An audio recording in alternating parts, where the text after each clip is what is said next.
Muy buenas tardes. El día de hoy vamos a presentarles un tema muy interesante, una etapa de desarrollo arquitectónico y de grandes cambios dentro de la comunidad, la arquitectura moderna. Su diseño simple, de líneas rectas y de poca ornamentación, diseños libres de elementos innecesarios, centrados únicamente en la función, la simplicidad y el orden. Pero para no extendernos más, vamos a proseguir con Daniel Amado, quien nos trae el día de hoy un invitado muy especial, el arquitecto Carlos Humberto Gómez. Aquí me encuentro hoy con el arquitecto Carlos Gómez, arquitecto egresado de la Universidad de Santo Tomás. Tiene un doctorado en planificación urbana, territorial y ambiental, ¿sí? Del Politécnico de Milán en Italia.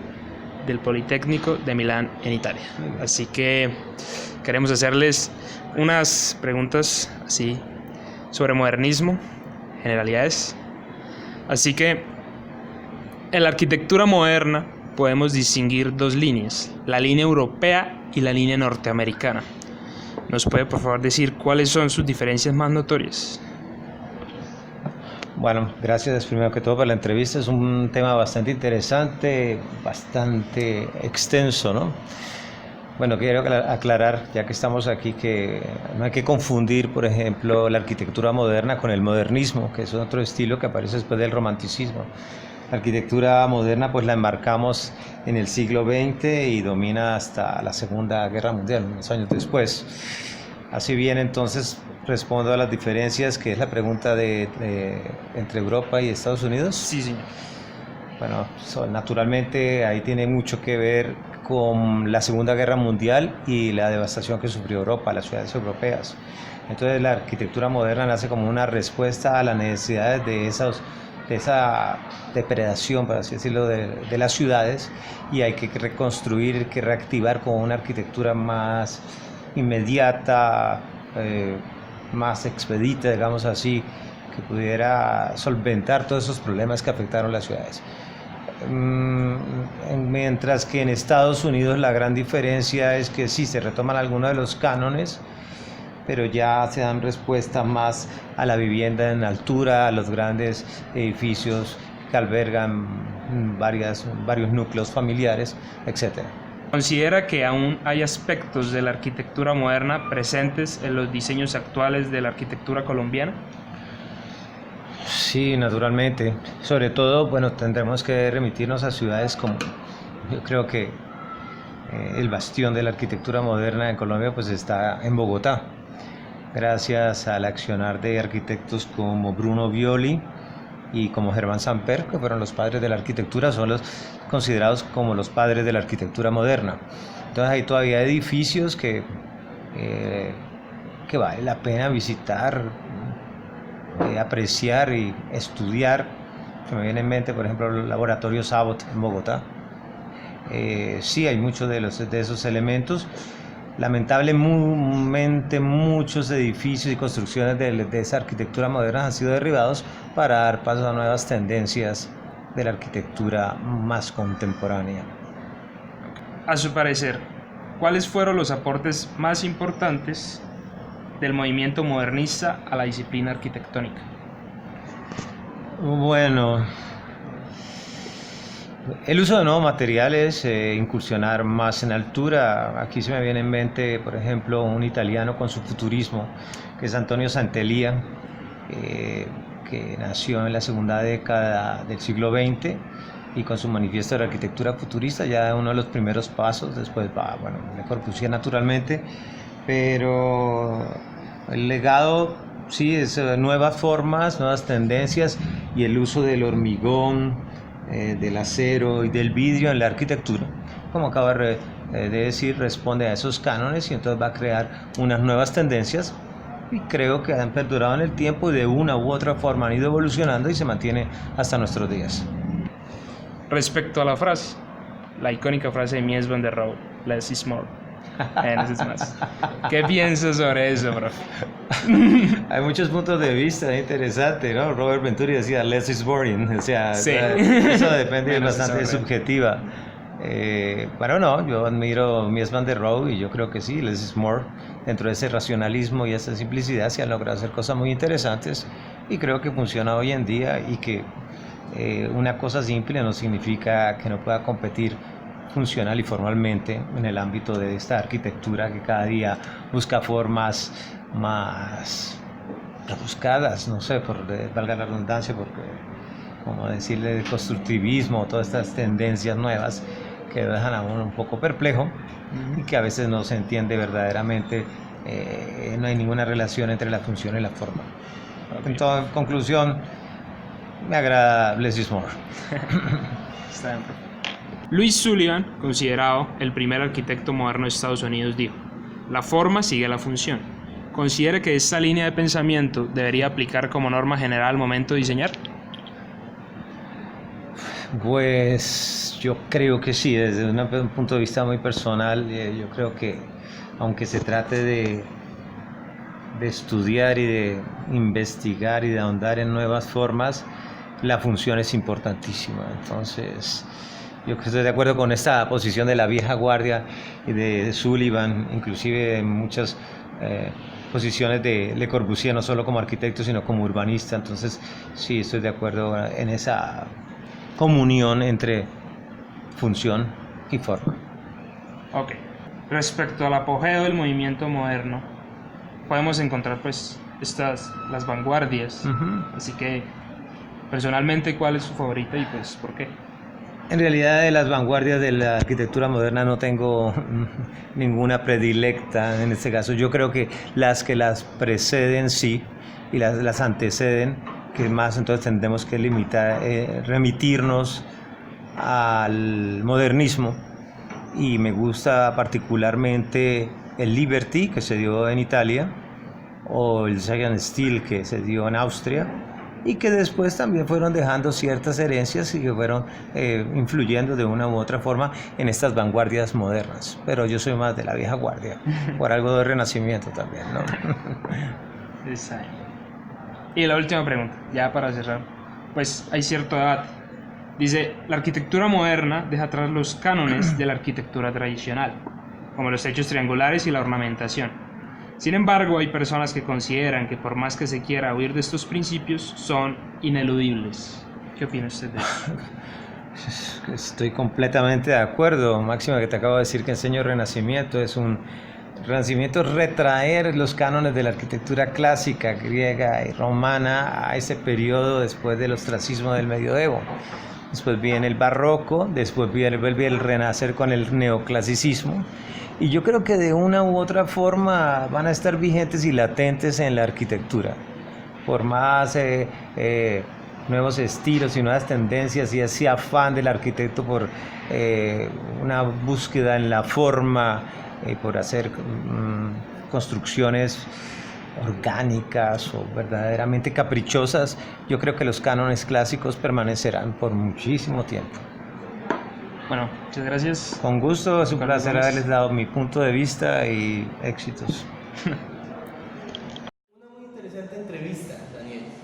Y ahora seguimos con nuestro reportero José Javier Soto, quien nos trae un interesante segmento sobre las obras modernas que podemos encontrar en la Universidad Industrial de Santander. Bueno, pues como ya se venía hablando de los conceptos de modernidad anteriormente, queríamos traer pues una obra que mostrara pues todos esos conceptos de una manera pues muy clara. Pensamos en esta obra, una cafetería en la Universidad Industrial de Santander, es una obra del arquitecto Mario Pilanieta, y pues queríamos mostrarla por muchos factores. Primero que todo, pues como ya veníamos hablando, en la modernidad las obras son de cierta manera muy sistemáticas, donde prima la función, pero a la misma vez esta función lleva el diseño, es decir, que la parte visual es algo muy importante. Acá podemos ver principalmente que son obras regidas a la función, como ya lo venía hablando. Podemos ver en la parte de abajo pues una parte comercial, establecimiento, pero en la parte superior no llevaba más, simplemente pues encontramos una plazoleta, un espacio público de convivencia. También podemos hablar pues del concepto de modernidad que vendría siendo la parte industrial. Podemos ver pues, el uso del vidrio, de elementos repetitivos, también en la parte de la cubierta como un elemento funcional que en este caso sería una banca, se convierte pues, en un elemento también de fachada. En general pues vimos esta obra y pensamos que es algo muy representativo sobre todos los conceptos de modernidad, que los muestra de una manera muy clara, muestra la parte de la arquitectura funcional, sistemática y también de cómo afectó la industrialización a la arquitectura. Muy buenas tardes, mi nombre es Juan Sebastián y el día de hoy voy a contarles un poco sobre los arquitectos más influyentes del movimiento modernista. Ludwig Mies van der Rohe es uno de los arquitectos más influyentes del siglo XX, conocido por su papel en el desarrollo del estilo arquitectónico más duradero de la época, el modernismo. Nacido en Alemania, su carrera comenzó en el influyente estudio de Peter Behrens, donde trabajó junto a otros dos titanes del modernismo, Walter Gropius y Le Corbusier. Durante casi un siglo, este estilo minimalista de Mies ha demostrado ser popular. Su famoso aforismo, menos es más, todavía es ampliamente utilizado, incluso por aquellos que desconocen sus orígenes. Mies comenzó a desarrollar este estilo a lo largo de la década de 1920, combinando las preocupaciones industriales funcionalistas de sus contemporáneos modernistas y un impulso estético hacia los planos de intersección mínimos, rechazando los sistemas tradicionales de cerramiento de habitaciones y confiando fuertemente en el vidrio para disolver el límite entre el interior del edificio y su exterior. La década fue respaldada por su pabellón alemán de 1929 en la Exposición de Barcelona, más comúnmente conocido como el Pabellón de Barcelona, que sigue siendo una de las obras más conocidas y populares de Mies.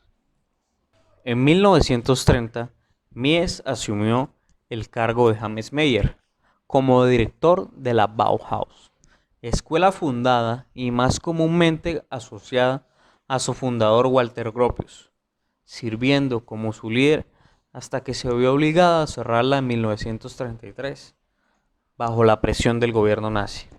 En 1932, la obra de Mies formó una piedra angular del Museo de Arte Moderno, exposición El estilo internacional, curada por Philip Johnson y Henry Russell. Una exposición que no solo refuerza Mies' papel como líder del movimiento modernista, pero también trajo el movimiento mismo a una audiencia más amplia e internacional.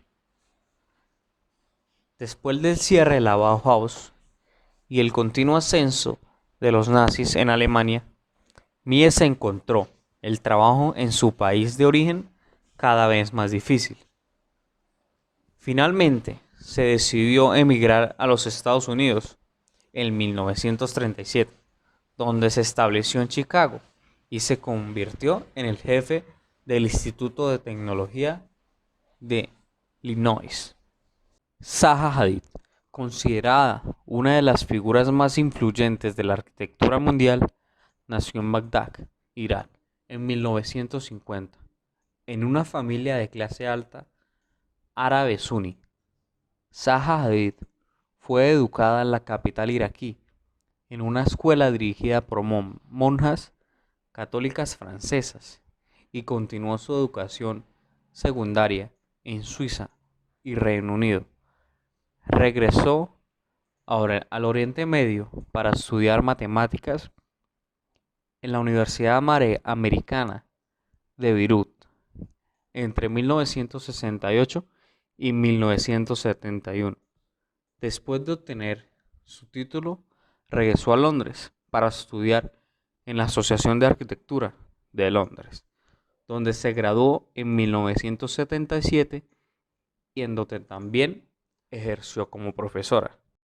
Las obras de Zaha Hadid pasarán a la historia por su visión innovadora y revolucionaria del diseño en papel y plasmada en la arquitectura.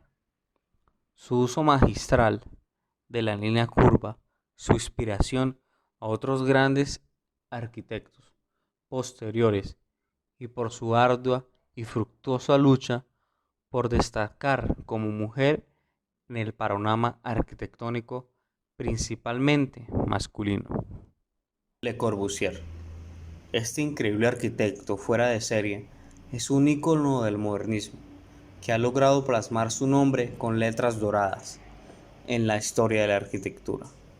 Es recordado por haber desarrollado un conjunto de principios arquitectónicos conocido como los 5 puntos de la arquitectura moderna, que hoy en día parecen comunes, pero en su tiempo marcaron un antes y un después. La arquitectura es el juego sabio, correcto y magnífico de los volúmenes, bajo la luz. Así definía Le Corbusier su pasión y forma de concebir la arquitectura. Considerado como uno de los arquitectos más influyentes del siglo XX, destaca por su importante aportación al movimiento moderno. Sus principios arquitectónicos se asemejan a los de otros grandes compañeros de profesión, como Frank Lloyd Wright o Walter Gropius. En su carrera profesional, Le Corbusier no solo desempeñó como arquitecto, sino que también fue diseñador, ingeniero y pintor.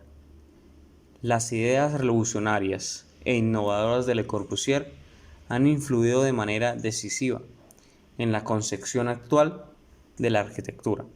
Sus objetivos surgieron en una época en la que la arquitectura tradicional no satisfacía las necesidades de una reciente y cada vez más arraigada vida moderna.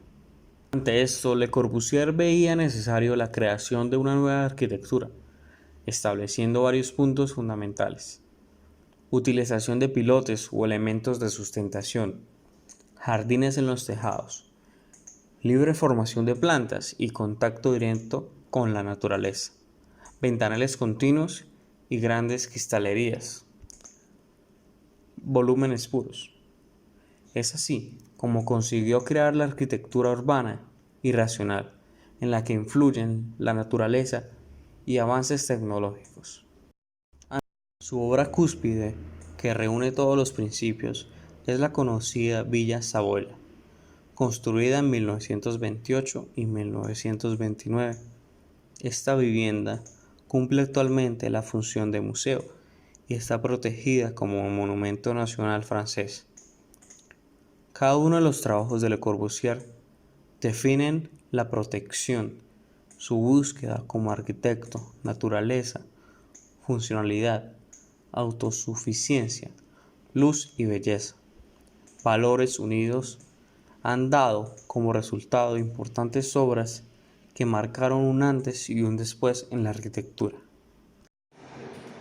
¿Qué tema más interesante? Pero lastimosamente se nos ha acabado el tiempo por el día de hoy. Muchas gracias por acompañarnos y los esperamos mañana a la misma hora y por el mismo canal.